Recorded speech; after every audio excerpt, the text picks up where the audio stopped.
I know we are in the world olwaleero where buli muntu alina engeri gy'ategeeramu God. Yeah, we have a that lot is of true. mixed expression on God. In fact, when you start botandika okwogera ku ekyo obanga ali mu competition ng'oli mu kulaga abantu ekyenge kyekituufu ekyone kyekituufu and yet that's not what we are here for. Buli omu Bible agitaputa bubwe. Naye ng'ate erina entaputa eri true.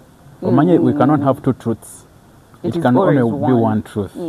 Lwakuba nti era buli omu akulaga nti kyeyategeera ye truth. Kati obuzibu, people hate correction. Kati even the foundations of the Islamic faith has truths about finance. I want you to know that some of the educations that you need to understand finance deeply in its right principles, you need to study Islamic finance. So it's not only about the Bible, but the things related to godliness and how people submit their hearts. There are things they are foundations they balayinga nga bali ku mulamwa ogwa being godly and serving humanity ezaali ziserving abantu in the right order. Bosoma Islamic finance ayina a lot of concepts. Islamic finance temuli kintu kye bayita kwewola. They don't accept that kind of thing. And when you look at kiki ekiri mu kusula economy olwaleero mabanja oba kitegeera. So era even the Bible itself kugamba ne mukipingamu esaako nti gwobanja kubanja ne gwabanja naye namubanja. Yes, I'm not speaking this because I'm benchmarking my point oba ndi mu kugezaako okumaking a point yange ebeere ng'erelatinga n'enjuyi zombi. I'm speaking what I understand. And I'm speaking what is real and what is true oba kitegeera. Nekirala tetuli mu kugezaako kusika Bayibuli mbu nabo bajje mu katale. Akatale si ka buli omu kubanga si buli muntu kyagenda beera trader. Nze business yonna ebeetagamu amazima. Omuntu alina amazima. Alina ddiini mutima tatera kuba n'amazima. So tetuli mu kugamba nti mujje eriyo abantu abalina okukikola era bo bakifiiringa nti bebo. Kubanga tulina obba n'abasawo, tulina obba ne because we have politics or leadership, we have the things of health, things dealing with education, all those institutions zino kubamu abantu abaziserving. So we are not saying that all those other things tebiri valid. Akatale is the only thing kyolina okukola. Nedda si kye tuli mu kugamba. Wabula tuli mu kugezaako kuwa light kubanga bw'oyogera ku trading oli abeera alowooza kukwata ssimu yo kukwata kubala kando kuyingira kola sente. But the market itself is wider. I had a discussion with you, a conversation with you. There are some videos where we are discussing about the prophecies that Apostle Grace gave. Okay? That guy, by the way, I had a glimpse of those videos, and it so happens that the things he talked about are actually happening. We have seen them happen. So his prophecies are coming true. Exactly. Yes. But if you were there, how would you position yourself as a businessman? Yeah. Yes, he was calling the church to pray for some of these things not to happen. Yeah. But in a place where things have happened, what should you do as a businessman or as a trader in the market? Kuba bosoma 2 Kings. Mulimu prophet wa mwita Elisha. Elisha determined the price of barley and wheat. There were two commodities by his prophecy. He just said by tomorrow morning the price of this will be a and the price of this will be equal to this and that. That is the stock market in prophecy. Wow. Okay. By the way, I need to be very clear on these channels. For us, we don't trade money, people's money. That someone should bring in money and I trade, we don't do it. And anyone who can say that ngasinzira kubyetwo oba ngasinzira musako yaffe nti oba najja naye fulant is Emmanuel ngagamba nti ayagala omuwe sente akutradingire sente, for us we don't do it. This channel is purely to share knowledge, not to solicit funds for trading. For trading, yeah. We don't collect money from the public. We have enough capital to trade. We don't even need any amount from anybody to trade. That is cool. Yes, we don't. Yeah. Mentoring, yes, we do, but it's not the main reason for this. So Teaching we do, but it's not the main reason for that. The main reason here is to give the right light. Yes. Because even our classes are not classes of many people. We cannot do more than 30 according to the space. And even the time, because our main focus is on trading, not on educating. You want someone physically. to like understand the gist of trading. Yes, because just imagine teaching people for 2 months. True. You cannot carry on such a class. We are not a trading institution. No. We are giving light here on our platform. So for now, maybe to trading institution, we shall tell the public. Okay. Yes. So, neweka bakakadde ka $1 nkalina okitegeera wekali. So you cannot give me, there is no money you can give me and like I change my mind on that. No. We have a lot of capital to trade, a lot. Yensonga chingamba traders, unveil yourself. By the way, I will talk about that. We shall talk about that in its own segment on how you can be funded, because we have a lot of funding companies that are giving money to traders who know what to do. Oh, so we have those companies that are specifically willing to finance those people? Yes. It is unfortunate that we have wars that are happening. Those are good people. Doesn't matter what they believe in, doesn't matter who they subscribe to for now. They are still people of God. Yes. And we are sorry for the wars eziriyo right now. Era kibi. Naye ffe batrader tekitugana kola sente. But in fact, those people still contribute a lot to what is happening on market. Yes. Because by virtue of the fact that those wars keep on happening, either njite migabo shares oba kali ne stock yenyini ekendera. Now look at the Qatar. Qatar actually has one of the best stock markets. Baroda, the former Umeme, was on Uganda Securities Exchange. Okay. You would go on Uganda Securities Exchange, find the brokers who are credible and registered with the Capital Markets Authority. Okay. And you buy shares in Uganda Securities Exchange. Even now you can do it. Baroda and some companies, I believe Stanbic is also there. Also gena no gule megabo mochi mu Stanbic. Those are trade is wider. That is trading too. Yes. Ne kata eyine ekintu bwe kiti kati walaba Uganda Securities Exchange tell us so much. Those are Ugandans what companies selling their kind of fragments of shares. By the way, Apostle, yayogera ku kucha COVID. Exactly. And now, we saw it happen. Now, it affected the economy so much. Before he talked, do you know what happened after he talked about? Do you know what happened in COVID? Oil yatukako ku $1. Oil. Crude oil yatukako ku $1. Kakati gwe yakitegeera nti no COVID agenda kujja. Wali ono kitegeera nti abantu bayinza obutabawo kutambula. Kuba bagamba nti no yakinyonyola n'omuja alina senyiga, it is flu. Oba kitegeera. Oil yali ku $1 ana natuuka ku $1 kyokka n'agulibwa okuva ku $1 kati ali ku $10. Njagala omanye nti nno ffe tulina kye tuyita leverage. An increase of $1 can be equal to $10,000 of profit. Oba kitegeera. But leave alone someone who is in the market trading. How about omuntu ali mu kudiringa mu byamafuta? Oba kitegeera. Mbadde njagala omuntu akitegeere mu ngeri ey'amangu. Kiri kyoyise leverage of $1 giving you profit of almost $10. Kati kiringa bw'onaagamba nti olwaleero nimye kasooli. Kiriya kasooli eri ku sente meka? Oba eri ku 10.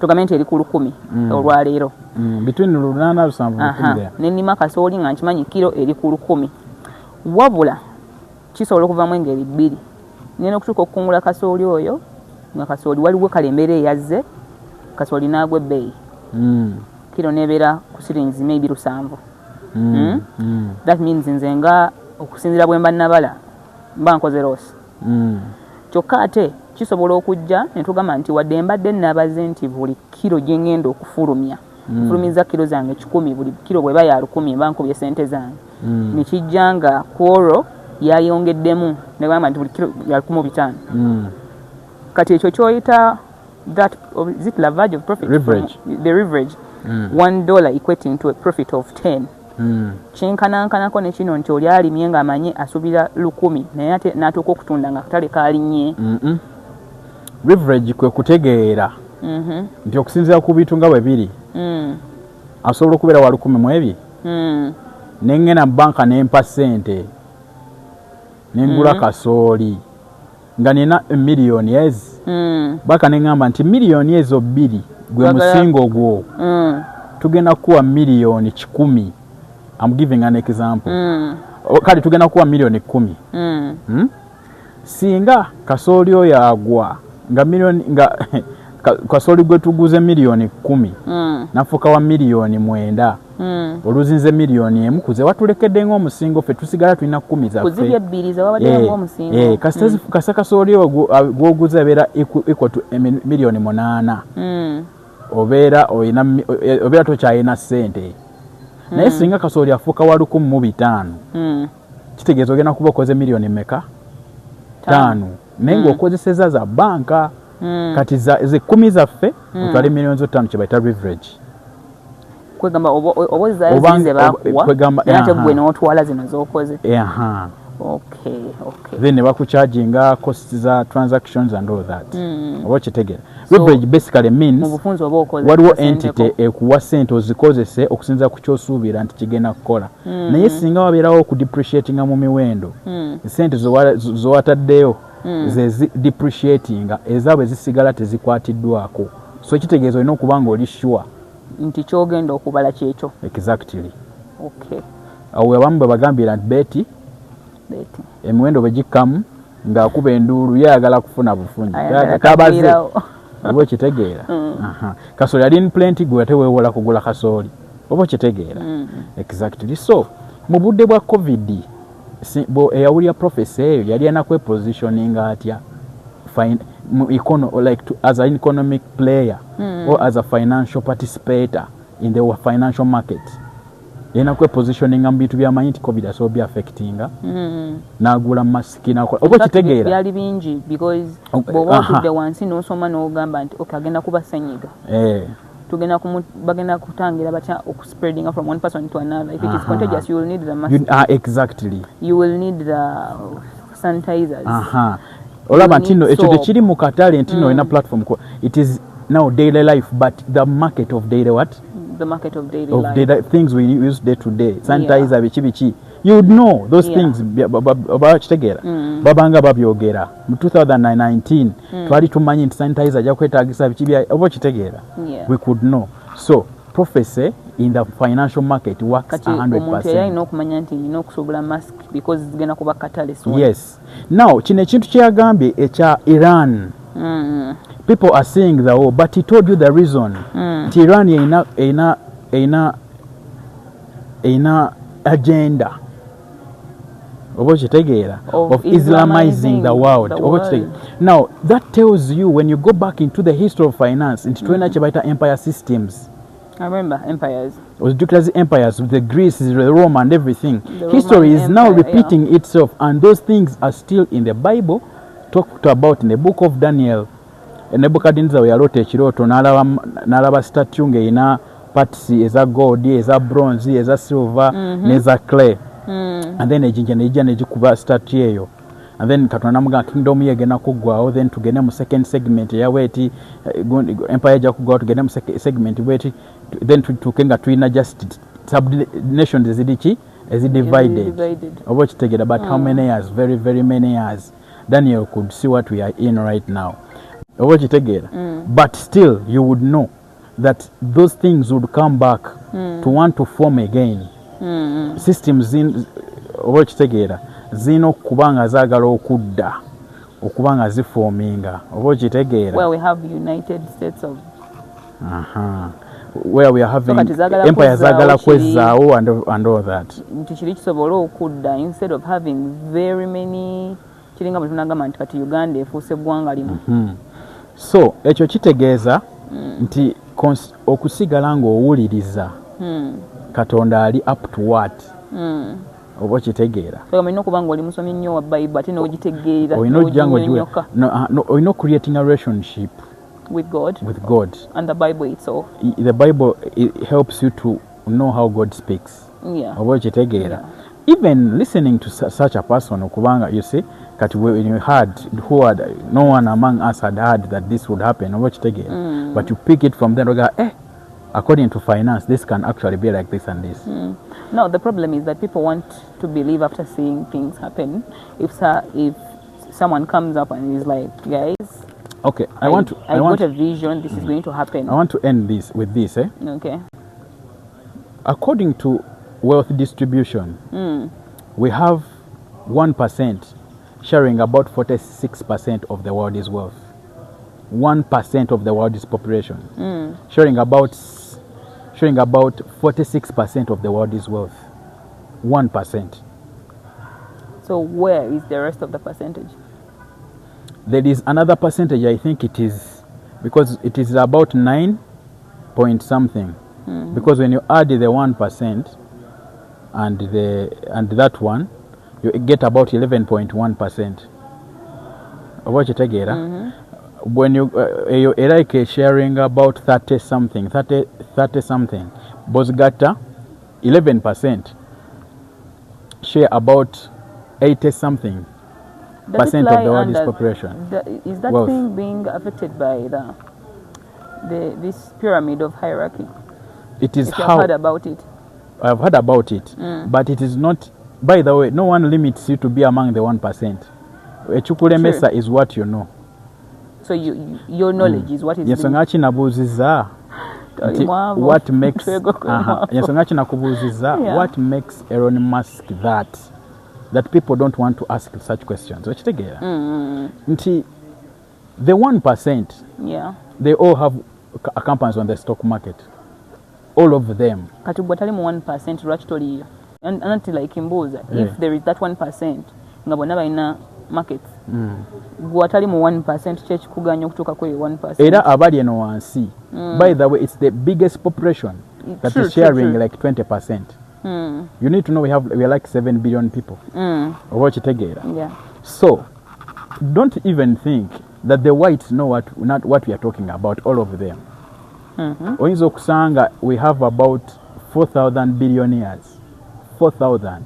Can you imagine? Nenga tumanyimu batono na batono. But billionaire in the world. Abantu 10,000 kitono ddala. Kitono nnyo. Anti ngamba ne kwebye 10,000 ya still tumanyiko babale. Ate sigamenti 10,000 1% yokka. Mulimu abantu abalina sente. $500 million, what, blah, blah, blah. Abamu bambuka we baka. But I'm telling you that the biggest number, almost 90% of the people who are on that percentage of sharing the mass wealth, they are all participating in the market. All of them. Wow. Yeah. All they are investors. Investors in minerals, they are big farmers, but they are dealing with things that touch the value chain that takes you to the market. They are not employees. Oh, thank you so much for that preamble. It's always nice time wherever we meet, and I like it when I share the good knowledge with my people. So thank you for listening. Thank you for watching. Next time.